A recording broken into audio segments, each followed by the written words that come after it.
Seorang wanita, terlihat sedang hamil besar, berdiri sendiri di pinggir jalan tol. Tak ada mobil yang berhenti, tak ada siapapun di sekitar. Wanita itu memeluk tas kecil dan sesekali mengusap perutnya. Wajahnya pucat dan matanya tampak linglung, seolah sedang menahan rasa sakit atau ketakutan yang amat sangat. Astagfirullah, dia ngapain di situ? Gumam Fajar panik. Ia menepikan motor dan mendekat dengan hati-hati. Angin jalan tol menerbangkan ujung kerudung wanita itu. Terlihat jelas keringat menetes di pelipisnya, meski matahari belum terlalu terik. "Bu, ibu nggak apa-apa?" tanya Fajar pelan, tak ingin mengejutkannya. Wanita itu mendongak. Ada kelegaan di matanya saat melihat Fajar. "Mas, tolong saya." Suaranya gemetar, nyaris tak terdengar. "Saya ditinggal, suami saya pergi begitu saja, kami habis bertengkar di mobil, dia marah, lalu saya disuruh turun di sini." Fajar menahan napas. Jalan tol, tempat seperti ini, jangankan tempat berteduh, menepi saja dilarang. Apalagi untuk seorang wanita yang sedang hamil tua. "Ya Allah, ibu nggak boleh di sini. Ini bahaya," ucap Fajar sambil menoleh ke arah lalu lintas yang mulai padat. Wanita itu mengangguk lemah. Ia tampak berusaha berdiri tegak, tapi kakinya gemetar. Melihat itu, Fajar langsung menahan lengannya. "Ibu, boleh saya bantu? Kita cari tempat aman dulu, ya?" Wanita itu hanya mengangguk. Langkahnya pelan dan hati-hati. Dengan sigap, Fajar mematikan aplikasinya, lalu membantu wanita itu naik ke motor. Ia berjalan perlahan, menyusuri bahu jalan, hati-hati agar tidak menarik perhatian aparat atau pengguna jalan lain. Setelah keluar dari jalan tol melalui celah pintu darurat yang biasa digunakan oleh petugas, Fajar membawa wanita itu ke warung kecil di pinggir jalan. Warung itu milik Pak Gito, kenalannya sejak lama. "Pak Gito, numpang duduk bentar ya. Ini ibunya lagi butuh istirahat." Pak Gito yang sedang menyiapkan kopi menoleh dan langsung membantunya menyediakan bangku plastik. "Astagfirullah, kenapa?" "Ini Jar, saya ketemu beliau di tol, Pak. Katanya ditinggal suami." Pak Gito menghela napas panjang dan geleng-geleng kepala. Ia segera menyodorkan air mineral dan semangkuk kecil bubur hangat yang baru matang. Fajar duduk di sebelah wanita itu. "Ibu, saya Fajar. Kalau boleh tahu, namanya siapa?" Wanita itu mengusap matanya yang mulai berkaca. "Ratih. Nama saya Ratih, Bu Ratih. Saya minta maaf kalau lancang, tapi ibu ada keluarga di sekitar sini? Atau tempat yang bisa dituju?" Ratih menggeleng perlahan. Saya tinggal di kota lain. Tadi kami mau ke rumah mertua saya, tapi saya bilang saya ingin pulang ke rumah ibu saya saja. Kami bertengkar. Dia marah besar, lalu berhenti, nyuruh saya turun. Saya kira dia cuma emosi, tapi dia pergi." Suara Ratih pecah.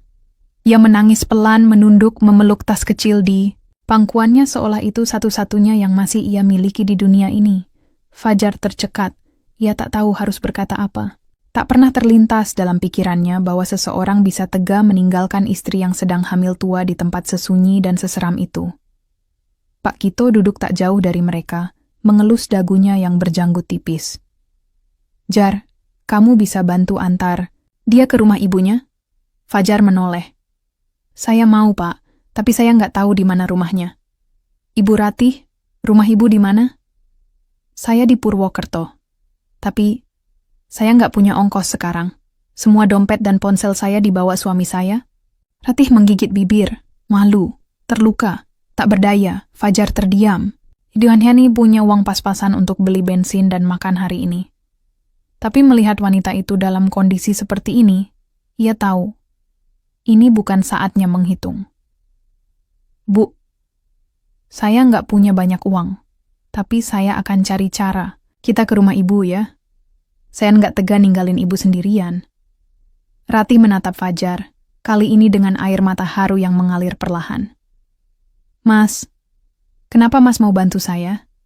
Kita bahkan nggak saling kenal. Fajar tersenyum tipis. Saya juga nggak tahu, Bu. Tapi, saya cuma kepikiran satu hal. Kalau saya di posisi ibu, saya juga pasti pengen ada yang nolong. Dan dari sinilah segalanya berubah.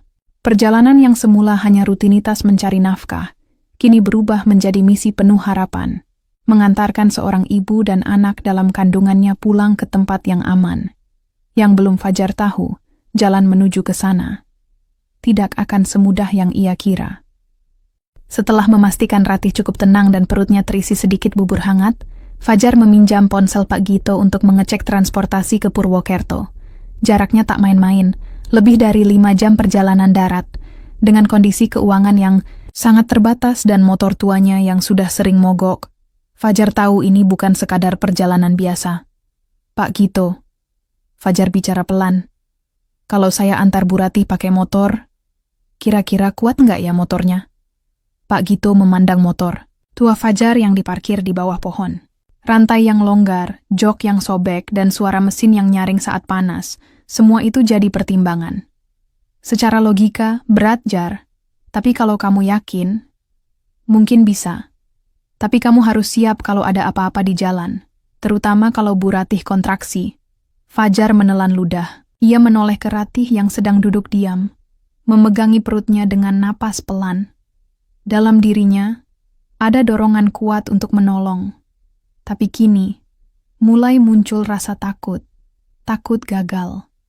Takut malah membahayakan ibu dan bayi yang ia bawa. Namun ada suara lain dalam dirinya.